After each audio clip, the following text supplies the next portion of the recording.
Hello. Hi. Welcome to another episode on my YouTube channel.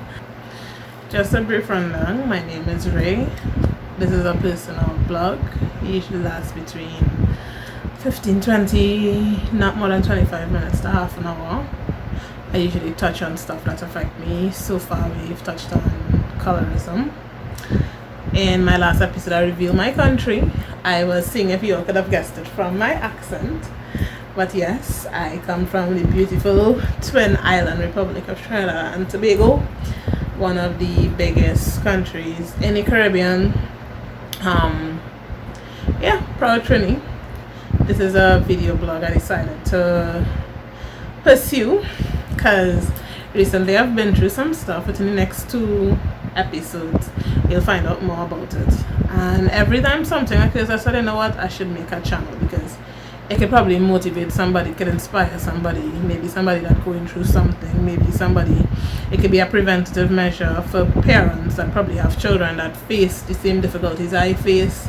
So I thought I might get it out there.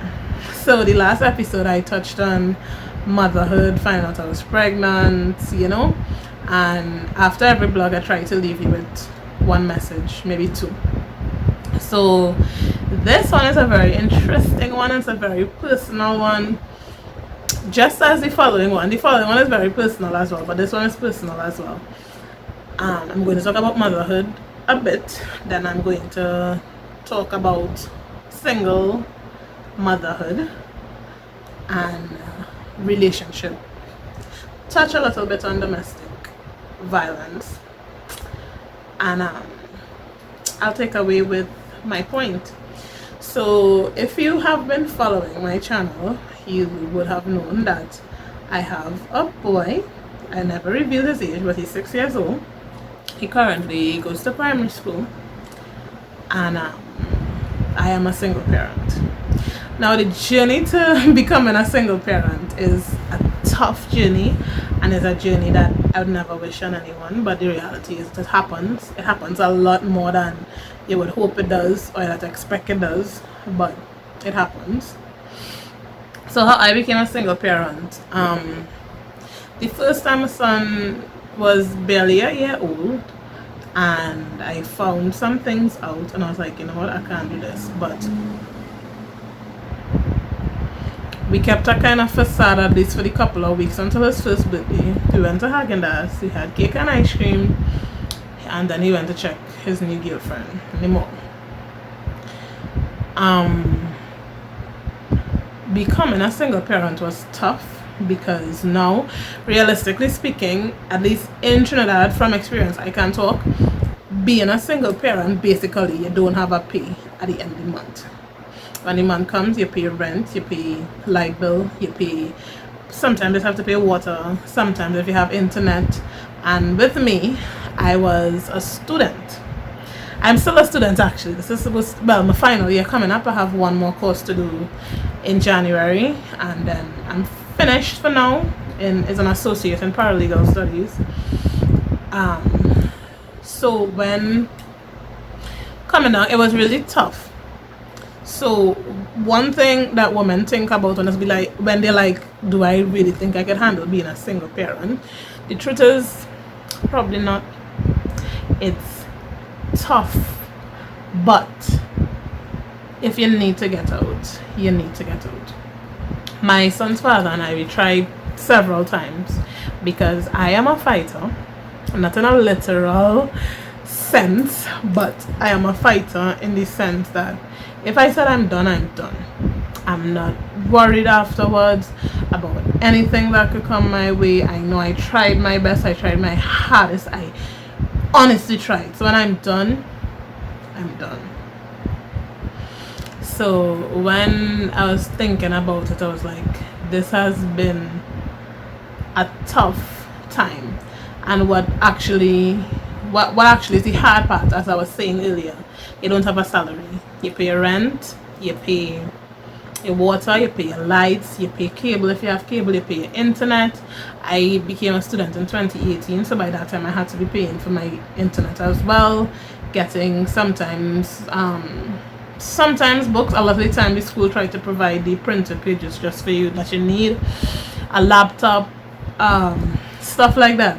And it was really hard. I used to watch back sometimes when we both lived together and 2 incomes coming into the household. It was a little better, you plan more, it was a bit more free, you could go on little vacations and stuff like that. But when you're there by yourself, and I had trouble in the respect of trying to get him to help me out with my son, because usually after you're not beneficial to a person, that's it. Most of the time they don't care, they'll just take the child as they need to or whatnot, but it's tough on the mother. So I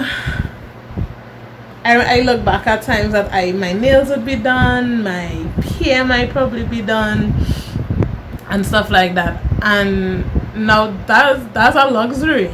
Right now you just try to keep your child's belly full, you keep your belly full, you leave yourself smelling good and clean. The roof over your head is yours at least the duration of the month, and you move on.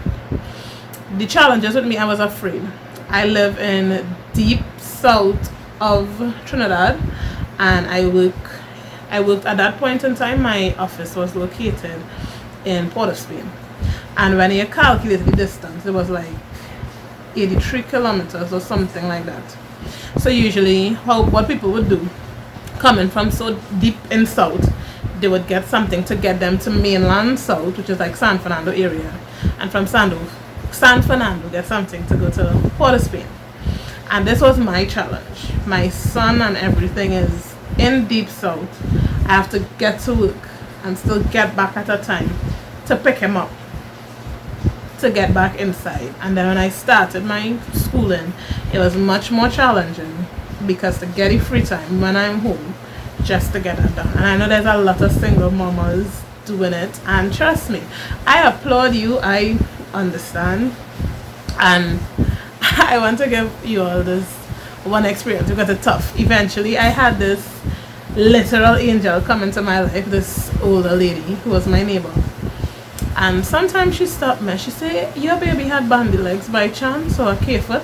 I said, "Yeah, he had a kind of bandy leg." He said, "God putting me in this child's life." I was like, "What?" She like, "I saw this child and I never saw him again." And I prayed about it, because she traveled to England and then she came back. She was like, "I prayed about it. I have to be in this child's life. God is sending me to make sure I help in this child's life." And that time, honestly, that's what I say. I might be religious, but I do believe in a God. I do try to maintain to be a good person as much as I could, and try to live right. So she came into the picture, and she sort of saved me. I do not know where I would be without her. Now she ended up migrating back to England and she stays there, but she tries to stay in regular contact with my son. She wants him to come up there for his birthday and stuff like that. So I literally got a savior, but for other single mothers that might be as fortunate as I was to get the help, I could understand what you're going through, because even with her help it was challenging. So what I had to do, because of how deep south I live, I had to catch a bus. A bus was most economical, because if you took a taxi it would cost you, okay, in Trinidad dollars, at that time the taxi fare was between $10 and $12 to reach main Southland City, which is San Fernando. So that would have been $12. Then you pay like $17 to reach Port of Spain again. So that's like 17 plus the 12. That was around 29, close to $30. And we also had the option of a water taxi service that would have charged you $15. So it came up a little cheaper. So that's $30 one way, $60 both way. And multiply that by 5 days a week, that's $300. And that's not counting where we were located in Port of Spain, my job. Sometimes you have to take a car to get there, or you could walk to get there. So my traveling costs around $300 a week, which at the end of the month only gave that had me at $1,000 to $1,200 a month. And mind you, I'm a public servant. I'm a public servant worker. So it's not to say I'm working for any gas company or energy company or electric company that pays me a great deal of money. It was a government salary I was on. So it was tough, it's difficult, and there's a lot of this stuff that women look at. But I just want to touch on two things. I try to make my videos as short as possible. One thing I wanted to touch on was one of the reasons that I finally said enough was enough with my son's father is that I endured a little bit of domestic abuse. Now, I'm not belittling it, I'm not downplaying it, trust me, I'm not. But I experienced it a bit, and the 2 times when I went to the station, if it's one thing I'll tell you, we're not perfect, our country is not perfect. But when it comes to domestic violence, police really, passionate. So like the 2 times I went, the police was like, make a charge against him. I was like, no, I just wanted to make it clear that if anything is to happen, that I did make a report. I was like, why are you making a report for? Make a charge. I was like, no, he's the father of my child. No, I refuse to. And I remember it was like 2 incidents. I had to go to the police station, and the one of the police officers was so vexed I didn't want to bring the charge. He was like, fine, and he kill you. I was like, what? And I get it. I've been through, as I said, I've been through a lot, and don't matter how small it is, at least I could have walked away. He's not the crazy type to be like, if I can't have you, nobody can kill me or whatever. We do a lovely job at co-parenting. I actually speak with his girlfriend, and people find that strange because this year we had a joint birthday party together for my son, and somebody was asking me, his girlfriend there? I was like, yeah. Say, and you okay? I was like, yeah, I let go of the relationship, I'm fine. People need to have normal, healthy relationships, because at the end of the day, you would have dealings at least for the next 18 years plus, because even after kids turn 18 at marriages and graduations and things, you still have to see each other. To be here for a long ride, so it's best, come on, enjoy the ride. So, yeah, I do believe in forgiveness. I forgive. I've tried to forget. And as I said, we try to co-parent because ultimately your child did not ask to be here. It's very unfair to be fighting and bickering and back and forth and stuff like that. But I will be honest, it was hurtful because I had to go through the court system. But as regards keeping my son and financially funding him, because this is the sad reality, and it's common in any race, doesn't matter, but you see it a lot in black communities, because I'm speaking from experiences with some of my girlfriends and stuff like that. Usually, once you're not beneficial to the man anymore, they would give you headache and thunder to take care of the child. And it's sad, it happens in the Caribbean, and sometimes when they go in that court and they go by the counter either to collect money or to pull up a thing, or they're not paying or something like that, you feel kind of defeated.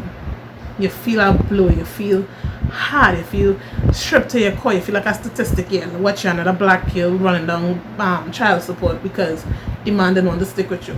First of all, the man wanted to stick with me, I didn't want to. And sometimes women, especially black women are one of the most scorned women in this world, and they need to understand, baby girl, is okay. You did what you have to do. You couldn't take it anymore. You wouldn't stand for the disrespect anymore. You wouldn't stand for whatever. And I've had hard times when I went to court, and I came home and I cried because I was like, I feel like what they portray us in the media to be, begging, handout kind of person that, you need the system to help you maintain your child because you're a bit of sorry ass baby daddy or something like that. And it was hard, and for a while, having to take care of them on your own, and they were just disappearing, hustling by yourself. It's hard. And then what made stuff worse, and when I brought into the equation my schoolwork, so I had this one night, I had a lot of schoolwork to do, and I pulled out, when I was watching the time, usually when I have to catch the bus to go to Port of Spain from Deep South, I watched the time and I was like, okay, I could put in 1 more hour and I could get some sleep. But when I check, an hour and 45 minutes pass. I can't get sleep anymore. I had to try this. I had to stay up. So I stayed up the entire night, and then the lady I was telling you about, let's just call her Miss G. I love you, Miss G. She would usually either take him early in the morning, so 4 o'clock in the morning in his pajamas. I'll just like drape a blanket over him, and I'll open my door, open my gate, open her gate, and she would meet me by the gate. When he got bigger, eventually I had to carry him up the stairs because she couldn't make, and I'd rest him down on the bed, and she'd watch him all day for me. So that's why I said not everybody's as fortunate as me to have such an experience, but I was blessed enough to have Miss G in my life, and she's a savior. She was a savior. Sometimes even in England she still provides to be a godsend. So I pulled the all-nighter. So usually that's what I would have done. So I stayed up late. I got up around, well, I started getting ready for work around after 2-3, because you have to meet the bus for around 4 in the morning, 4:50. Once you reach up there 4:20, the bus could be gone. So I pulled an all-nighter, and it had like 2 buses that would pass. One was full, and the second one only had standing that morning. And I was like, waste all that money in traveling or just stand up. Now mind you, I stayed up all night with my schoolwork. I think I was doing sociology that time. There was a lot of reading, learning about slave trade and the history of the Caribbean and the African and Indian diaspora and stuff like that. So I decided to stand up and hold on. So I stood up. I'll give you an idea. It's about 84 kilometers. If you're familiar, in Trinidad we have this farm called Erin Farm. I come from along that side, not as far as Erin, but somewhere along that SS Erin road.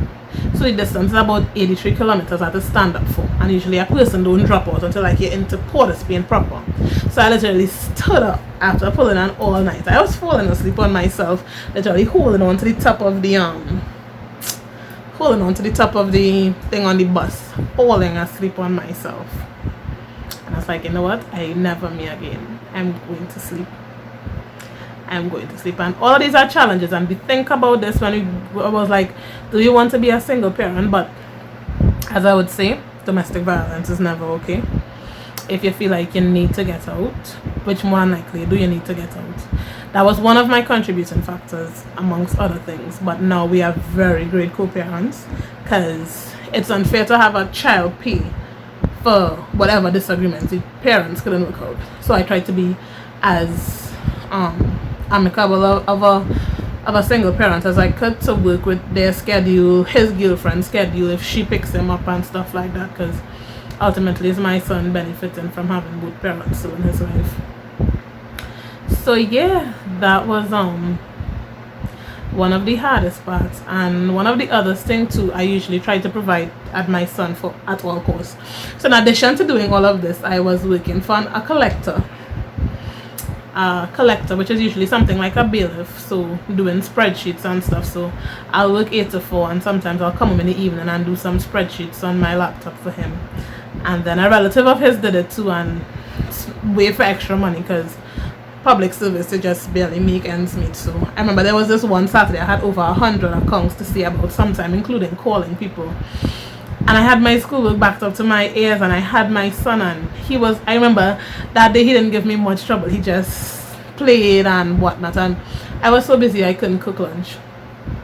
By that time I had moved on to the city side, to San Fernando, and I just walked out the road. I lived out close to the city. I walked out the road, I got chicken and chips for him. He was happy, and I continued to do my work from morning to evening, 8 in the morning to 5 in the night, doing that collection work. Then going to finish doing my schoolwork, then wake up again early in the morning to drop him to daycare or drop him to school, depending on how stuff go. If I go to work too early, drop him daycare first, and then somebody will get to drop him to school, or just drop him straight to school and reach to work a little late. So all these people is be deathly afraid of. I literally couldn't breathe. Schoolwork, if it's not schoolwork, it's my normal work. If it's not my normal work, it's seen about him. If it's not him, it's seen about, it never stops. And this is the tricky part, where women are frightened because they don't have the support. Now, you're lucky if you could probably go home to your moms or your dads. Usually I don't like to impose, so, and my mom has her hands full. My dad kind of, but like with his smoking and stuff, and my son has a breeding thing, he can't. So he visits, or he might stay a little bit, but nothing too permanent. So I had to be an adult. I had to make sure and provide for him and do whatever I could. And it's very hard. It's very tempting. Sometimes one of my friends was was kind of amongst people that did stuff like prostitution for a living, because you're trying to do whatever it takes. I am lucky that I never had to. I'll be honest, yes, be tempted, because you make money a lot faster and a lot easier. But I'm grateful for the friends that I had that'd be like, listen, find another way to make money. Come, let's do this. I was that lucky. Some girls are not that fortunate. And I'm sorry if you ever had to go through that, because I could only imagine the psychological effects you deal with if you had to do it. Because I know sometimes, well, you would hear about in the following video about like with probably stuff in a nature to do with a sexual nature, where it could be touchy if the experience wasn't good, or if you had if you had a bad experience sexually, especially if it comes to rape and stuff. So far less when you're doing that. I was just lucky enough that my friends could pull me out and say, hey, we could make money this way, you could make more money this way, you could provide for your son still. And I'd like to thank my friends that have kept me on the straight and narrow, no matter how hard it was. And if it's one thing, I work hard for mine and to provide for my son, because he didn't ask to be here. We brought him here and we have to deal with the consequences of our actions. So the 1 point is actually split into 2 points. The 2 points is with domestic abuse. Well, I wouldn't call it abuse, it was domestic violence, because I didn't allow it to reach that far as abuse to deal with it for so long. I had like 2 encounters and I said enough was enough, and with some other contributing factors I left. So domestic violence or abuse is never okay. You have to get out. You'll be a statistic. Your child will have to look at pictures instead of holding your body. Get out. And to single mothers who thinking that you can't do it, you don't have to deal with disrespect of infidelity and stuff, it's going to be hard, but it's going to be worth it. You'll be happier. You would be I'm not gonna lie, it's gonna be hard. You're gonna have some really hard ass days that you want to give up, like literally just lie down on the ground and just tired. But we could do it, trust me, we can. So the 2 points: domestic violence is never okay. If you can, get out, get away. And those that contemplating single parent hood, if that's a word, it's hard, but ultimately it's okay. If you don't want to deal with the disrespect, whatever issues else you're dealing with within a relationship, it's never okay to stay. Because how you can set an example for your child, you're a parent, how you set an example for your child when you can't even do it yourself? So stay woke. I'll see you next time on my channel. Bye.